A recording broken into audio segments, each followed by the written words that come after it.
going on, guys? Welcome back to another video, and today Joe and I are going to be throwing on the rear Panhard bar brace for the Mustang. What does this do?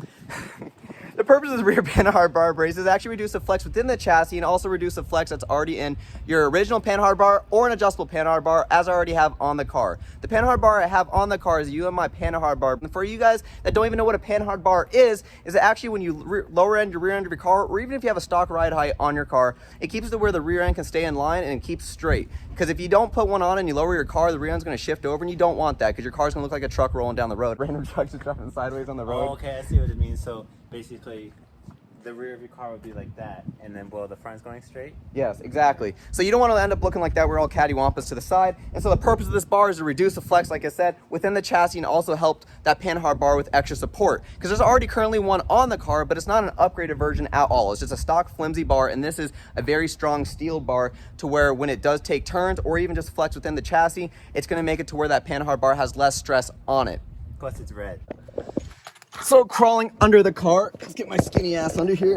But the bar this is your Panhard bar that you already have on the car. Now yours might look a little bit different than mine. As of right now, mine is the adjustable one, as I told you guys earlier, and this thing looks loose. I'm gonna have to tighten this nut up here. I'm gonna worry about that another time. But this is the bar that we're actually gonna be replacing, is this big, weird, flimsy bar that's all the way back here. There's two screws that are up top, and the other side, there's one that just goes straight across. So all we're doing is we're gonna be removing those two, the one on the side, then we're gonna take all this down, put the new bar in, and then this thing should go in nice and easy. Hopefully we don't have any issues trying to take these nuts out, because it seems like whenever we say that we're gonna have a 30-minute job, it turned into being an hour job. And other than that, I mean, this thing should come out nice and easy. So the tools we're gonna need is fairly simple. Everybody should have this, 3/8 ratchet. That's all you need. And what else we're gonna need is, there's gonna be two 15mm bolts right here. So we'll have a socket for that. There's gonna be one long stud that comes out. So you're gonna need a deep socket for this. This is 18, so one would go right here. And you can use, another wrench or another 15mm wrench to hold it while you take that bolt off. And an extension. It's fairly simple. It should be easy, should be quick, not an hour, hopefully. We'll see. He knows because he's a technician. And he would explain that a lot better than I would, because I would have to retake this video probably like 20 times if I was to try and describe that. And that's what you get out of going to school and also working with a whole bunch of technicians all day. And I don't do that. I'm just a kid that just goes in his garage and starts putting stuff together, think I know something I'm doing. Another quick thing to add, it would help if you had some type of ramp, or just elevate the rear of the car if your car is lowered, most likely, since you have a Mustang. Why isn't it lowered? But yeah, something to raise the rear end up and then to get underneath. And then, let's enough talking, let's just do this shit. Okay, so it's literally right next to the Panhard bar. Exactly. Super boring. But yeah, now since oh my god, that was so easy. It kind of worries me that it was that easy to dig off. Watch the whole rear end just come down, even though it shouldn't. Actually, that's a good idea. Leave one of those bolts in and take the other one just fully out. So that way, when we take the other bolt off, one side of the bar would fall down rather than exactly the whole thing at once. Good thinking, because my dumb ass never thought about that, to be honest with you. So the deep socket would go right here. This one is the Panhard bar one. This one is that brace we're gonna install right here. Exactly. Am I tightening or loosening it? You're loosening it. But yeah, Joe brought up a really good point that if you took off both the screws on the other side and then you were to drop this thing will smack you right in the face. And I don't think you want to walk out of this with a bloody nose and a new bar in your car. Then it's gonna be more red. Yeah, more red. This thing back up though. Yeah, you're right. We are gonna need a wrench.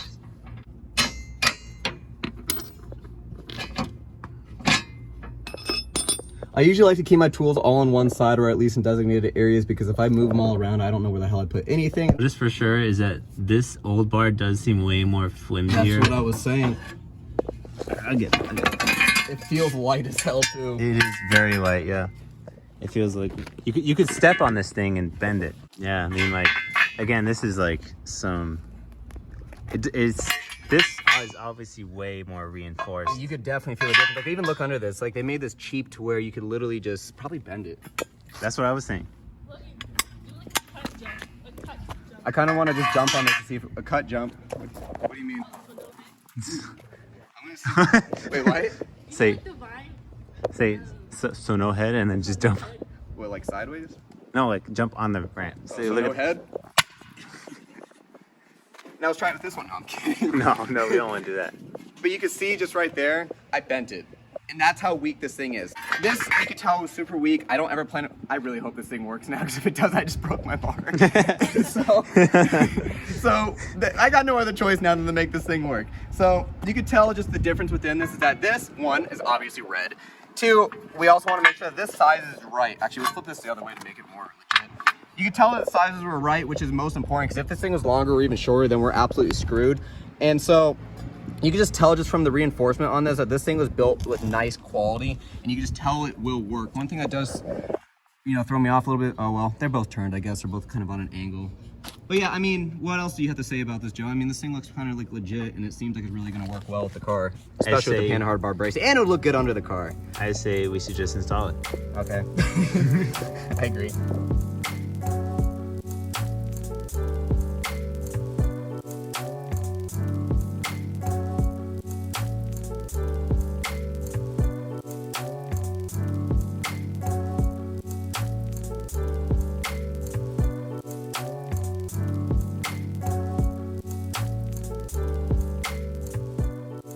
Up.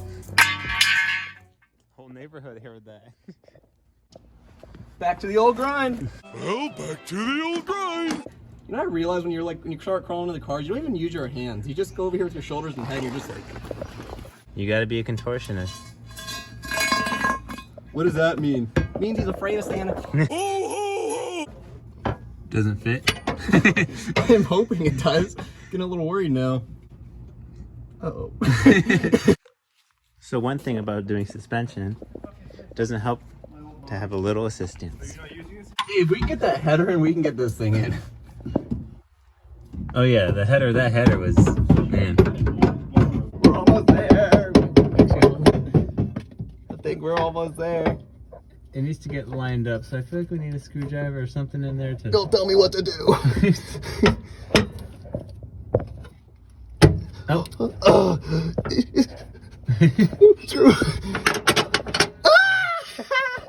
People are gonna think we're so annoying, but honest to God, that made me more happy than anything. Okay, make sure that you loosen this if you have any problems. We ended up realizing that we had to loosen the rear Panhard bar just because this metal was clenched together, and so when you loosened it, it expands out. So by doing that, we were able to slide this Panhard bar in nice and easy. I don't know why the last one was so easy to take out and this was so damn hard to put back in.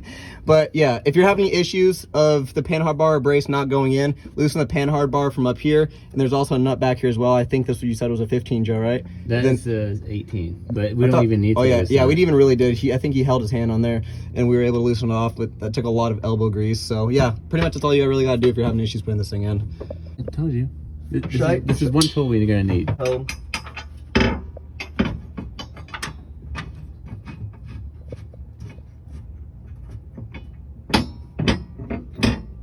You playing with my own? Oh. It's like there's no time for me to run from bugs. I cannot stand bugs for the life of me. Even a ladybug. If I see a ladybug, I'm crying. You're loosening it. I know. Again, I know my tools. I don't know the names of them.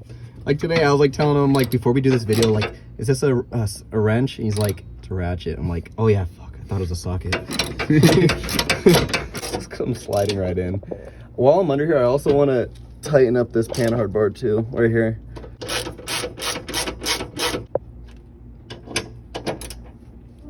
Ooh.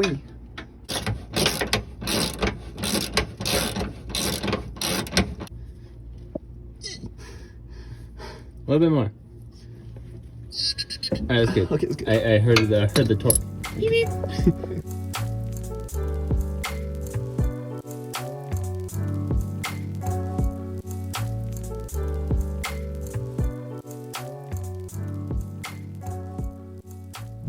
I'm gonna pass by this car so it doesn't think I'm drunk driving.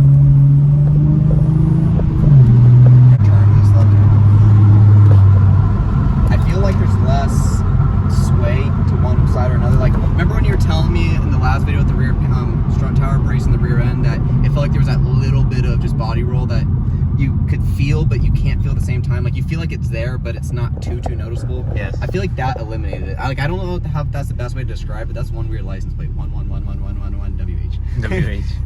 No, but like for real, like when you were saying that with the rear strut tower brace in the rear end, how you felt like it eliminated a lot of the body roll, I feel like it did too, but there was like that little bit after like a certain miles per hour, like maybe 40 to 60 miles an hour, where you did feel just a little bit of that sway back to side to side. Like today, someone tried cutting me off on the freeway on the way to your house, and I felt the car like wiggle a little bit. And I'm thinking to myself, I'm like, all right, didn't think I would feel that with all the suspension upgrades that are already on the car, but I'm thinking maybe this will make a difference in that. I don't think it'll make the craziest difference, but I definitely feel like it's going to make somewhat a difference.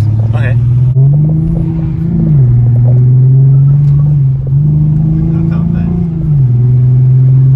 Now I definitely feel the difference overall with all the suspension components all together. Kind of like your car a little bit. You have literally everything decked out, and honestly, can you even swing your car?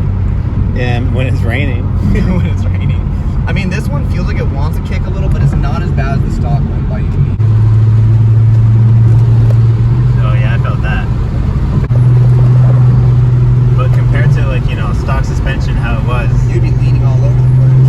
Like this just feels tight. Like I'm using one hand to do this. Like it's not even hard to turn. So that's everything today, guys. I feel like honestly, Joe and I did an amazing job putting this thing in. The bar looks amazing. It handles really well. What do you think about this? Since you're right on the passenger side. I mean, there's only so much I could figure out just driving in on the driver's side. It feels good on my part, but what do you feel as a passenger? well, compared to that one video where we did the strut tower brace, I do feel it is even more stiff than before. Like, what differences do you feel though?